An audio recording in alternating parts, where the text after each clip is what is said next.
Les amis, bienvenue, j'espère que vous allez tous très bien, très content de vous retrouver en ce vendredi pour une nouvelle petite vidéo. Bravo Brest, merci Monaco, je vous laisse trouver les allitérations pour le Paris Saint-Germain et le LOSC. 3 sur 4 déjà, c'est pas mal. 3 victoires sur 4 pour les clubs français pour lancer cette nouvelle formule de la Champions. Ouais, c'était une belle semaine. On a aussi du coup notre premier ranking avec un top 6 un peu surprenant. Bayern, à la rigueur, à la première place, ça on peut s'y attendre. Celtic derrière, qui a été énorme, victoire 5-1 contre le Slovan Bratislava. Leverkusen qui a écrasé le Feyenoord 4-0 à Rotterdam. Aston Villa, Dortmund, Sparta Prague. Le Sparta qui a gagné 3-0 contre Salzbourg, prochain adversaire de Brest. C'est pas forcément le top 6 auquel on aurait pu s'attendre.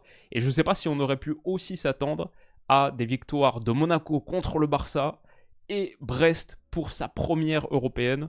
On va surtout revenir sur ces deux matchs, mais il y a aussi une autre raison de dire Cocorico, et je vais l'évoquer en fin de vidéo.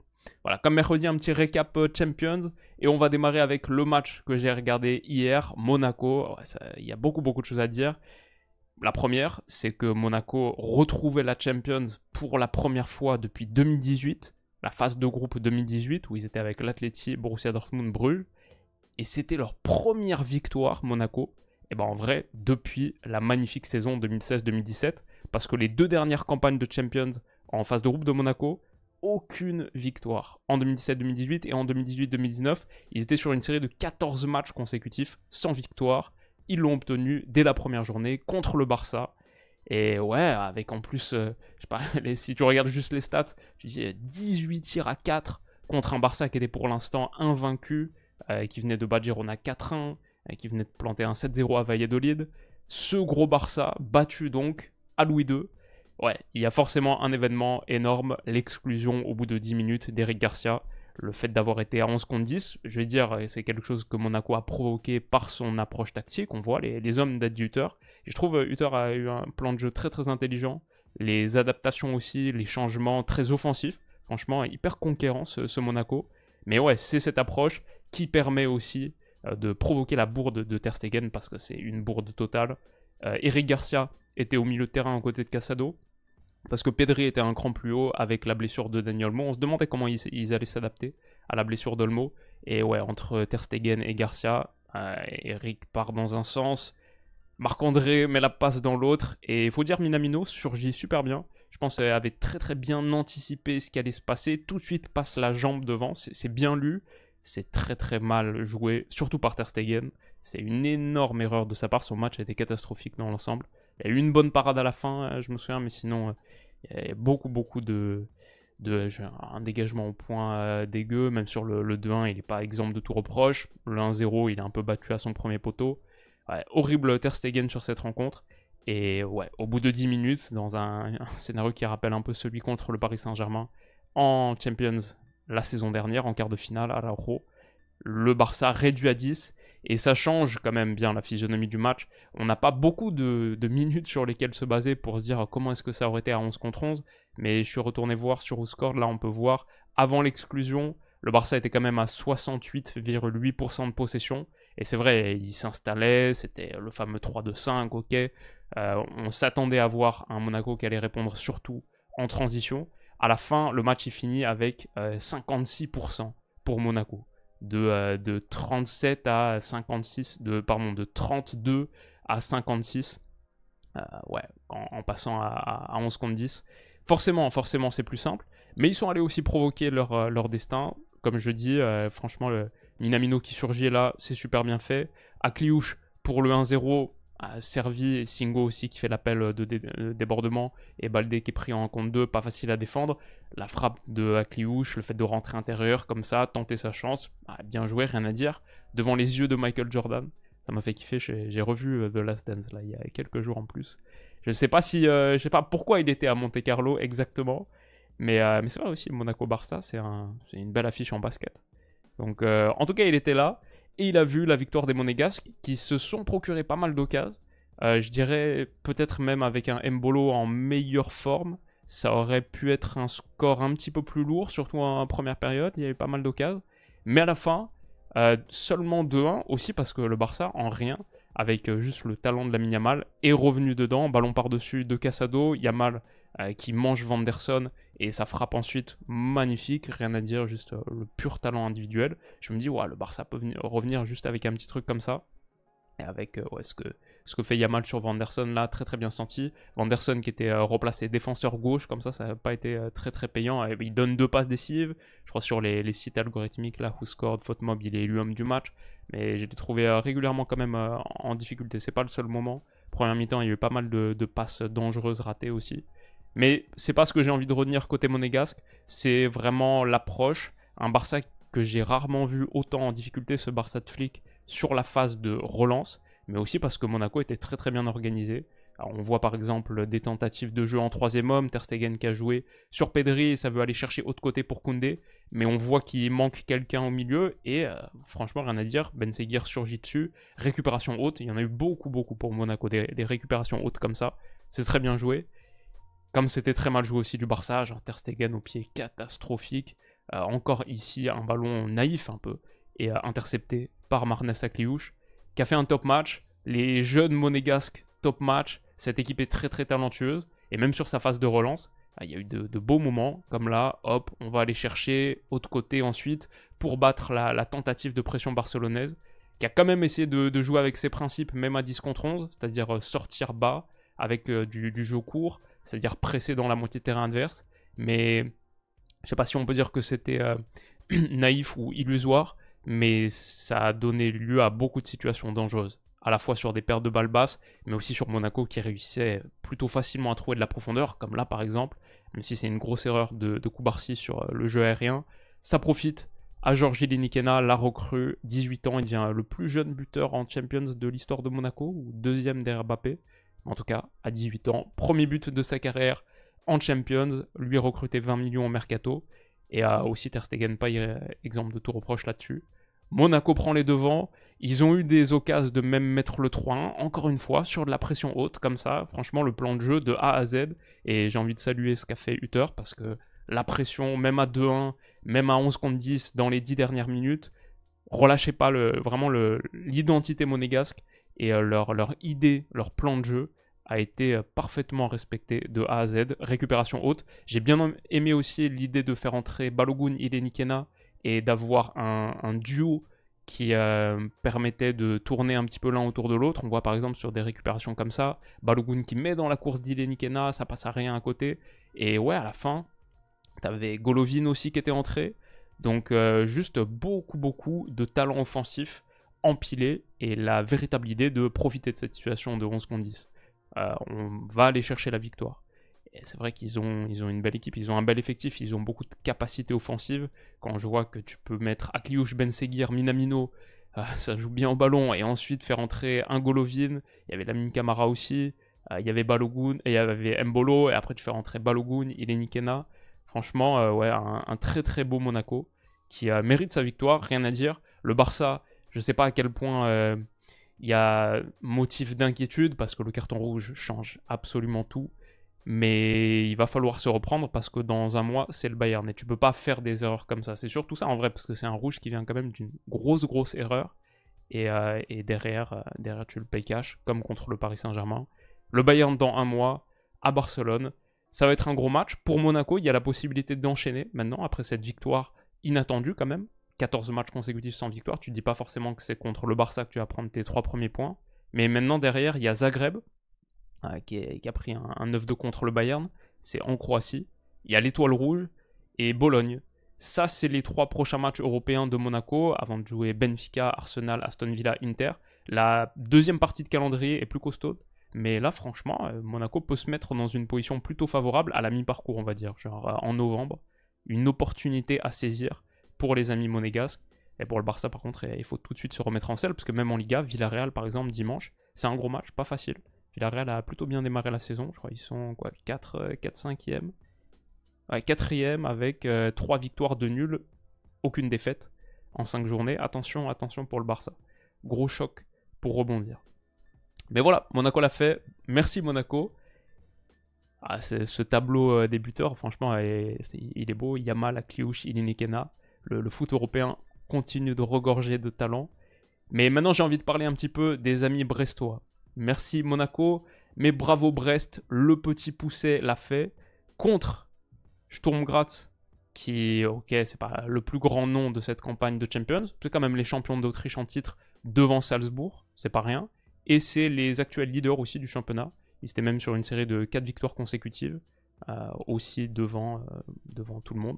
Donc ouais, franchement, pas grand chose à dire. Sturm Graz, c'est une bonne équipe qui a fait un début de match tout à fait correct, quelques positions de hors-jeu, mais vraiment cette recherche de la profondeur systématique qui a quand même embêté Brest à plusieurs reprises. J'ai vu cette ligne percer, il y a un but qui est refusé hors-jeu, pas de grand-chose.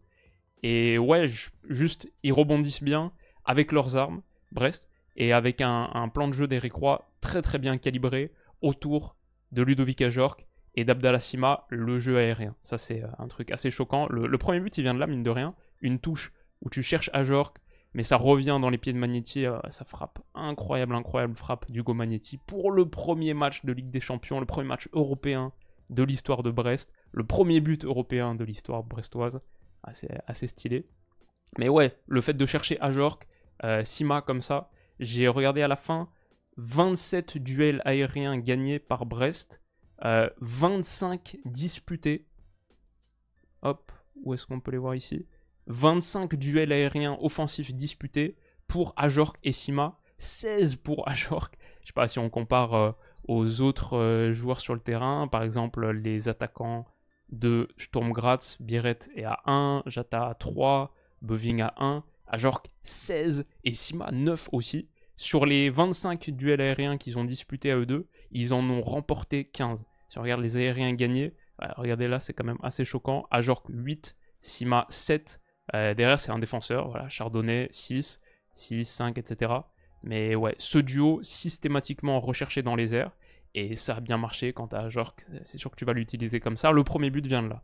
Donc Magnetti, magnifique frappe. Après, j'ai trouvé encore une fois que Sturm Graz dans la profondeur, c'était dangereux. La séquence de but de l'égalisation, même si la finition c'est un contre son camp, je la trouve très très quali. Et beau mouvement dans la profondeur, encore une fois. Ouais, Sturm Graz peut être dangereux dans ce match et revient un partout juste avant la mi-temps.